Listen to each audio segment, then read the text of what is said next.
বন্ধুরা, এই চাষির মাথায় অসাধারণ বুদ্ধি। একই জমিতে বিভিন্ন রকম ফসল ফলিয়েছে।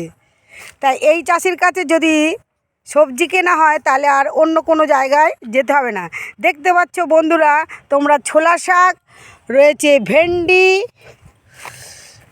রয়েছে, পালং শাক রয়েছে, লাল শাক, এই যে মূলো শাক, তারপরে রয়েছে ছিম। এই দেখো খুব সুন্দর ছিম ফুটেছে, ছিম হয়েছে, গাছে গাছে ফুলও ফুটেছে। বন্ধুরা দেখো কি সুন্দর উচ্ছে হয়েছে, দেখতেই পাচ্ছ। এই যে থরে থরে উচ্ছে ধরেছে। রয়েছে ঝিঙে, তারপরে রয়েছে শশা। একই মাচায় বিভিন্ন রকমের সবজি চাষ। দেখতে পাচ্ছ এছাড়া কি সুন্দর থরে থরে লাউ হয়েছে। এই চাষি এত সুন্দর পদ্ধতিতে চাষ করে যে একই জমিতে বিভিন্ন রকম ফসলের চাষ।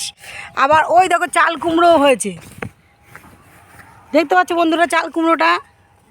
এই দেখো লাউ, এত সুন্দর কচি কচি লাউয়ের সঙ্গে যদি কুচো কুচো চিংড়ি মাছ দিয়ে রান্না করা হয় তাহলে অসাধারণ স্বাদ।